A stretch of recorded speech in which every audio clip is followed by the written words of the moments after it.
Now, at the helm of all that is technology at Dell across the world, we've heard, Sheenam, that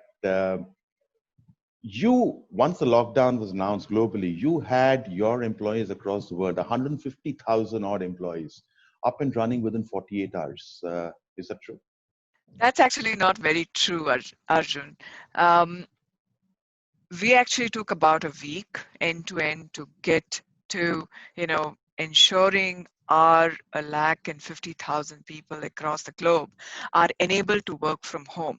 Okay. What's also not very true is the fact that we didn't wait for the lockdown to start working from home, but Dell Technologies across the globe announced that the entire workforce will work from home um, about a week or 10 days before the India lockdown. So there was a communication pan Dell Technologies that everybody who can should work from home and should not find a reason to come to office.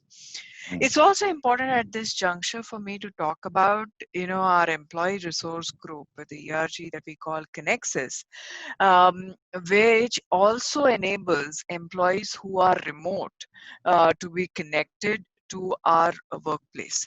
So from our organization perspective, we were really already enabled with, the guidelines, the policies, the infrastructure needs of employees that needed to be connected globally, remotely, right?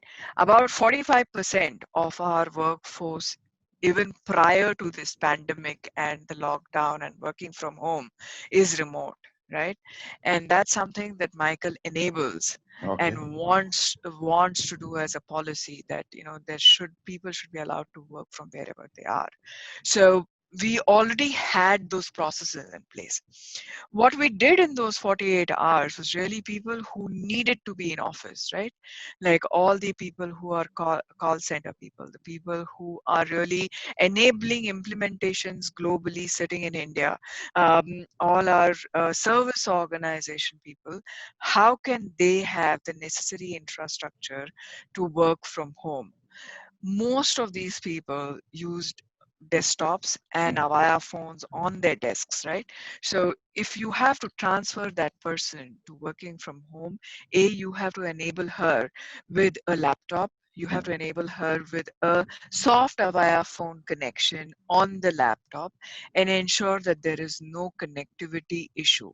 So we immediately took a decision as to how we can, financially help our people to connect from home. So, if they wanted to buy more data cards, if they wanted to, increase their bandwidth at home, because, suddenly you have the entire family at home and you are sharing bandwidth.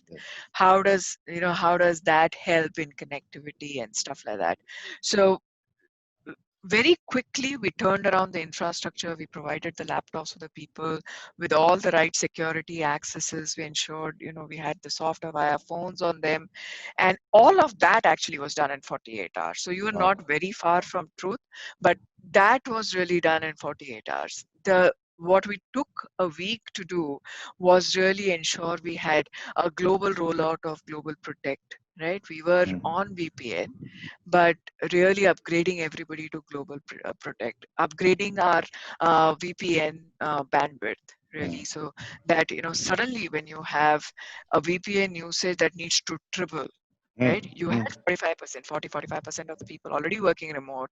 Now, if 95% have to be working remote, our usage of VPN was going to go up. So how do you increase your bandwidth? And that getting that done was very, very critical for us. So that is what took us about a week. Then there were laws that came in, right? In Mm. India, you're aware of the fact that you needed to be on a constant IP when Mm. you're connecting from home, Yep. so Yeah. that the government can track who's working, what they're doing, and Yeah. You stuff like can't that. bounce it across the globe. Yeah. Yes.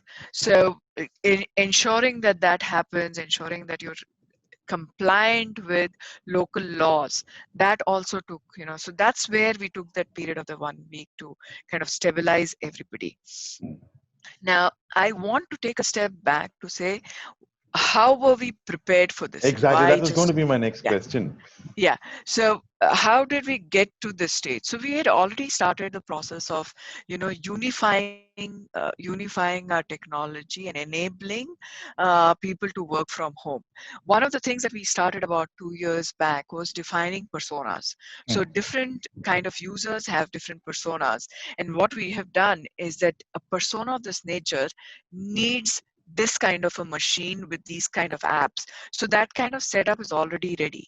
So when we had delivered laptops to 5,000 people in 48 hours, literally over a weekend, we knew who was coming in, what persona that person was, and therefore what kind of laptop. Should it be an engineering laptop? Can it be a plain simple Inspiron?